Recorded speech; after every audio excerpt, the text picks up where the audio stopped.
փոփոխություն ունի մեկ համար 3 ուժեղ Հայաստան։ Գնա ընտրության, որ ընտրես դու, ոչ թե Ալիևը, ոչ թե Էրդողանը, կամ էլ նրանց կամակատար ձախողակ Փաշինյանը։ Դու պիտի ցույց տաս, որ դու կարող ես փոխել,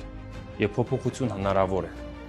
Ընտրություններով փոխվում են իշխանությունները, փոխվել են անգամ Ֆրանսիայում։ François Hollande qui est élu président de la République avec dans la rue, ils s'en doutaient, ils avaient bien sûr les Վրաստանում, serving for just over a year before officially retiring from politics. Կամ մենք կմասնակցենք ընտրություններին, կամ իշխանությունը Ադրբեջանի իշխանության հետ համատեղ կբերի 300,000 ադրբեջանցի ու կբնակեցնի իմ ու քո փոխարեն, մեզ տներից դուրս հանելով, ինչը իրականում անում էին Արցախում։